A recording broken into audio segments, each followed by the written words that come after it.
Cheers again, guys, and welcome back to part 2 of February 28th's VR news. In part 2, we're going to take a look at the games announced today at the Game Developers Conference. A lot of games announced. Probably something in here for everybody, would be my guess.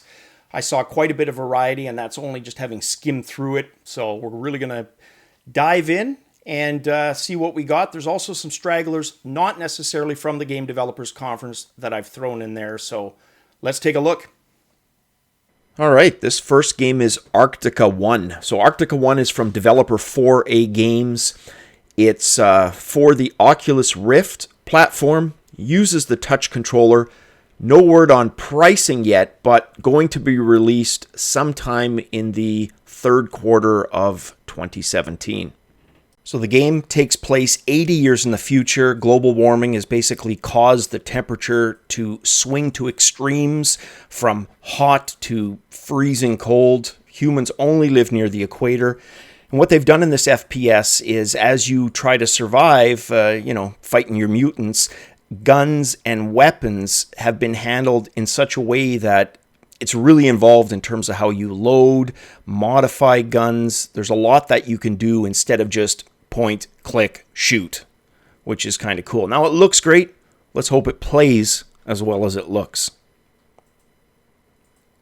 All right, next up, we have Blade and Soul from Korean developer NCSoft. Now, this is for the Oculus Rift. It's a strategy MMO game. No idea on a release date, not even a rough one.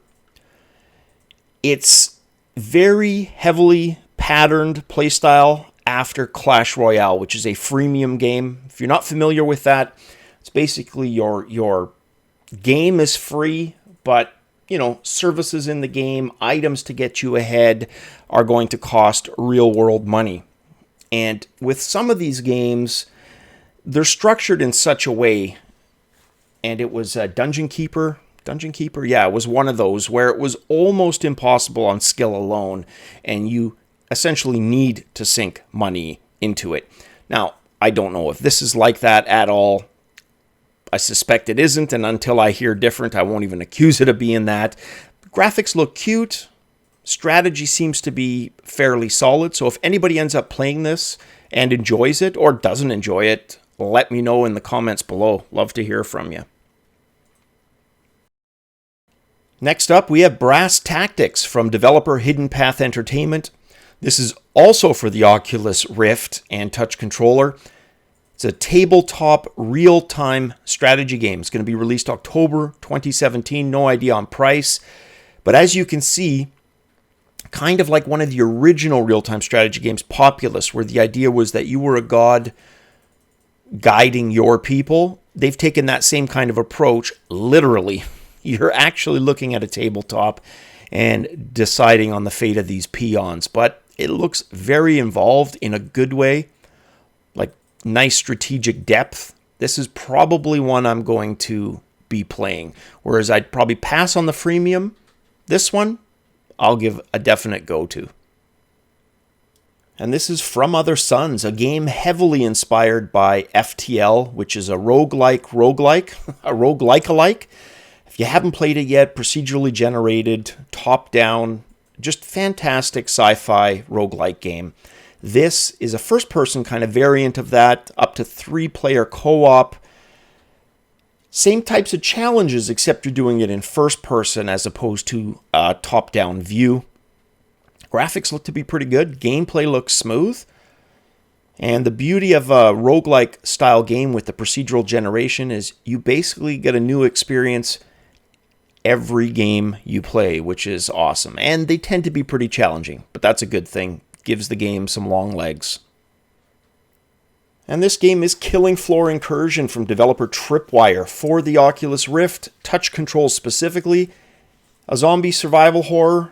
Okay, they call them Zeds, but really, guys, they're zombies. If it walks like a duck and quacks like a duck, it's a zombie duck, believe me. No firm date other than it's close. And literally, I've been hearing about this game since June. So, survival horror. Graphics look decent, and they should be. This has been in development for a long time. Hopefully, it's stable, doesn't have a lot of bugs, and brings something new to the table. That would be great. Something to kind of set itself apart from the countless other games that look similar. Now, this game, Mage's Tale, probably of all the games I'm talking about in this video, this is the one that has me most excited. It's from a company called In Exile, and if it sounds like they were exiled and it's a play on that, that's exactly where the company name comes from. Brian Fargo started the company. He was also the head of the previous company called Interplay, and the whole political saga behind that is where they came up with the name. But we don't need to get into that. What we do want to talk about is what Interplay and In Exile are known for, and that's RPGs. Some of the best RPGs in the world, especially as Interplay Productions. Brian Fargo has created or been involved in creating just gems. Bard's Tale, the first 3 in that series, so many of us cut our RPG teeth with that series, and it was fantastic. This takes place in between the last Bard's Tale that came out in the 80s, Bard's Tale 4, the new one that they're working on, which is not a virtual reality game.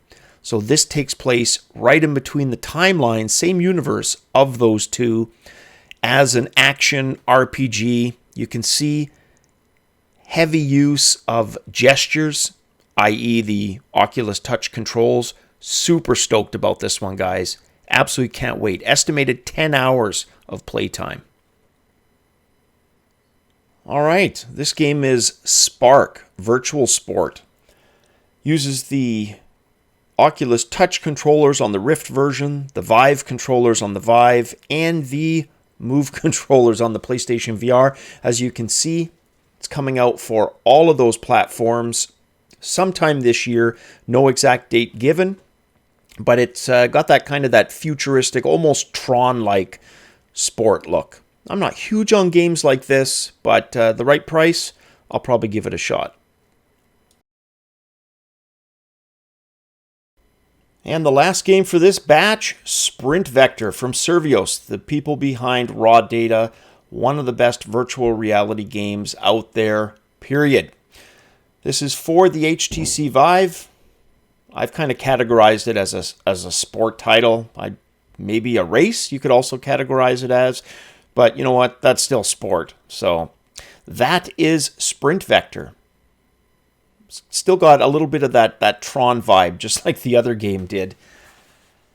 Obviously not related to it. Graphics look functional. And looks like it could be fun.